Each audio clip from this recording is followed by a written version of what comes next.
A notícia que mais me chamou a atenção sobre o ocorrido ontem é que Clériston, um dos 1.345 réus do 8 de janeiro, vale lembrar, Clériston já era vítima do Estado. Repito, não estou dizendo que era inocente, não estou dizendo que era culpado. Estou dizendo que era vítima do Estado independentemente de ser inocente ou culpado. Mas Clériston foi preso em flagrante e lhe negaram o direito à audiência de custódia, porque o simulacro que foi feito depois das 24 horas da apreensão, o que já não é audiência de custódia, e mesmo no simulacro não foi dada a decisão de soltura ou conversão da prisão em preventivo.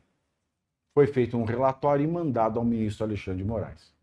Foi um duplo simulacro. E isso é injusto, é inconstitucional, é ilegal, é antijurídico, é criminoso. Então ele foi vítima, em primeiro lugar, desse desrespeito a esta garantia fundamental do devido processo legal. Em segundo lugar, ele foi denunciado com base em uma investigação nula. Nula, ela era nula lá. Nula lá. Nula lá. Ela era nula lá porque uma investigação, persecução criminal no Brasil. Como é que se condena um criminoso? Primeiro tem a investigação, que é a polícia. Depois tem a denúncia, Ministério Público. Depois tem o processo, que é a justiça. Na investigação, as regras do direito dizem que você tem que ver todas as provas, falar com todo mundo que aparece na cena do crime, antes de fazer o relatório, que é o resumão, o purê de tudo que se viu na investigação. Mas a polícia fez um relatório e depois vazou um vídeo e a polícia assumiu que não tinha visto o vídeo e que não falou com as pessoas que apareceram no vídeo, inclusive o ministro da Justiça, inclusive o G. Dias. Então, se um relatório foi feito antes de terminar a investigação, o relatório é nulo. Esse relatório nulo fez o Ministério Público, através da PGR, que é a chefia do Ministério Público, fazer uma denúncia contra esses brasileiros. Se o relatório é nulo, a denúncia é nula. Sim. Apesar disso, mandaram a denúncia para o STF, que acatou a denúncia e transformou em processo. Ora, o recebimento da denúncia também é nulo, porque a denúncia é nula, porque o relatório é nulo, porque a investigação é nula lá.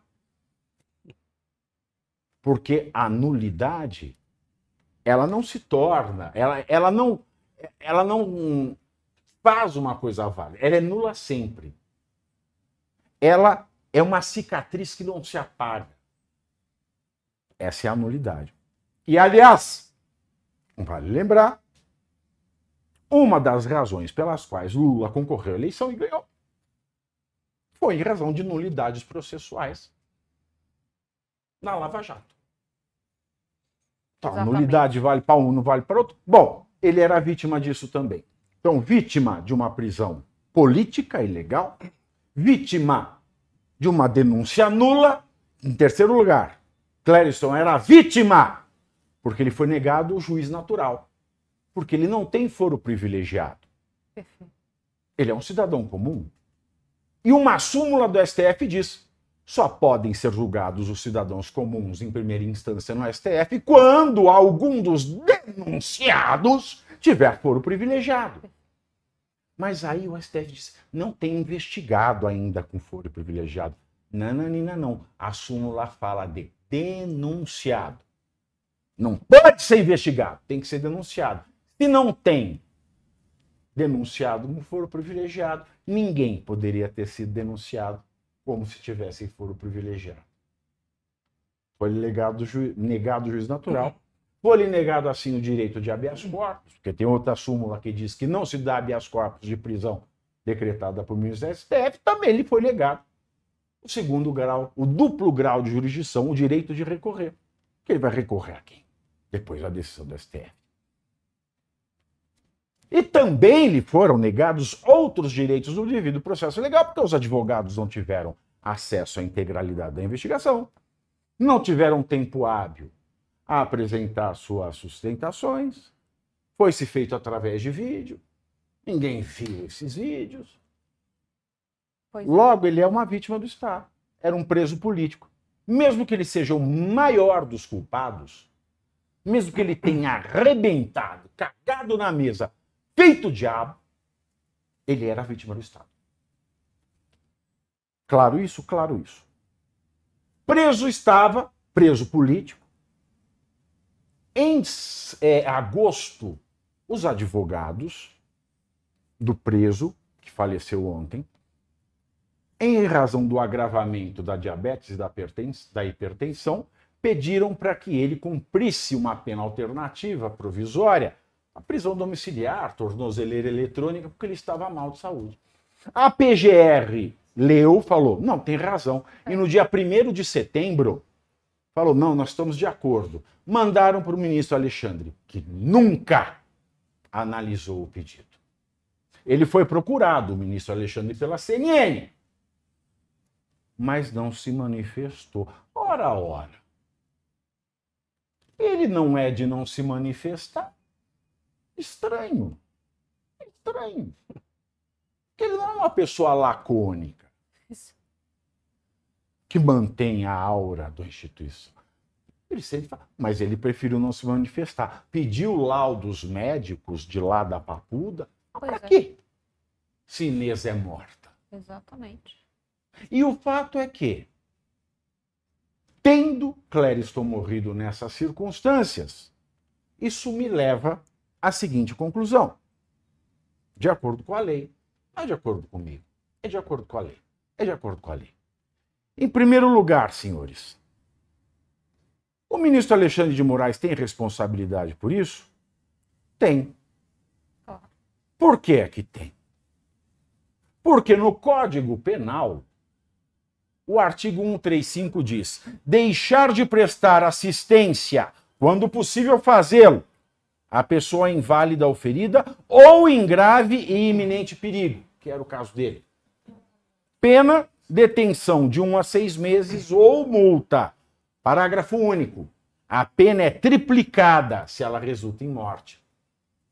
Ou seja, a pena aqui vai de 3 meses a 1 ano e meio. Depois, o artigo 136 diz: expor a perigo a vida ou a saúde de pessoa sob sua autoridade, guarda ou vigilância, quer abusando de meios de correção ou disciplina, que é o caso. Se isso resulta em morte, a pena é de reclusão de 4 a 12 anos. E eu vou optar pelas penas maiores, porque o artigo 61 do Código Penal diz que são situações que agravam o crime, 3 que se aplicam ao caso. Artigo 61, inciso 2, letras A, G e I. Ter o agente cometido o crime por motivo torpe, não há razão pela qual ele não possa ter olhado. 2. Com abuso de poder ou violação do dever inerente ao cargo. Ele devia ter visto. O PGR se manifestou. E 3. Quando o ofendido estava sob a imediata proteção da autoridade. Ele estava sob imediata proteção do Estado porque estava encarcerado. Logo, eu tenho a penalidade do artigo 135, que é de 1 ano e meio, mais 12 anos. 12 anos pelo artigo 136. Logo, 13 anos e meio. Mas não é só o Código Penal, não. A Lei 13.869 de 2019, que é a Lei do Abuso de Autoridade, diz, artigo 9, decretar medida de privação de liberdade em manifesta desconformidade com as hipóteses legais e incorre na mesma pena a autoridade judiciária que, dentro do prazo razoável, deixar de substituir a prisão preventiva por medida cautelar diversa ou de conceder liberdade provisória quando manifestamente cabível, que é a casa dele, a pena é de 1 a 4 anos. Então eu tenho aqui que o ministro Alexandre de Moraes, por esses dispositivos legais, poderia pegar 17 anos e 6 meses de cadeia. Mais multa. Que poderia ser de quanto? Não Sabe? sei. Não Isso sei. é avaliando o caso. Mas vamos esquecer a multa. Tá. 17 anos e meio na prisão. 17 anos e meio, não é pouca coisa. E como isso poderia ser aplicado? Boa padre? pergunta. Porque contra o presidente da República, por exemplo, só o Procurador-Geral da República pode oferecer uma denúncia. Ah, sim. Porque só o Procurador-Geral da República pode oferecer denúncias a quem tem o foro privilegiado. Então, só o Procurador-Geral da República pode oferecer uma denúncia criminal contra um ministro do STF. Ah, Aí vem uma questão.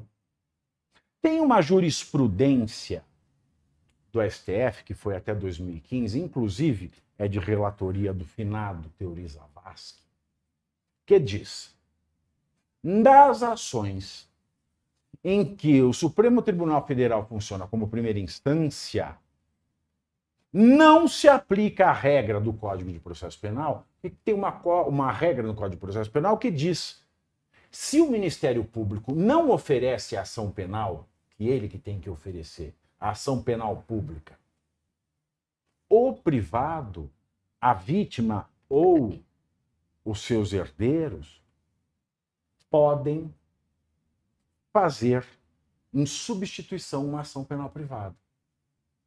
Mas essa decisão do Teori Zavascki, que acompanha a jurisprudência do STF, diz o seguinte: nesses casos de competência primária do STF e que o PGR é o único legitimado a fazer a denúncia, não se pode ter a substituição da ação penal pública pela privada. Então, se o PGR não faz, ninguém pode fazer. nossa, você tá... Mas tem um detalhe esta decisão, que ninguém se percebeu. Ele diz o seguinte: nesses casos, não se pode ter a substituição da ação penal pública pela ação penal privada, da mesma forma que não se pode admitir assistente de acusação privado. E aí vem um detalhe importante. Quando as imagens de Roma chegaram ao Brasil, o ministro Toffoli admitiu que a família do Alexandre de Moraes fosse assistente de acusação no caso.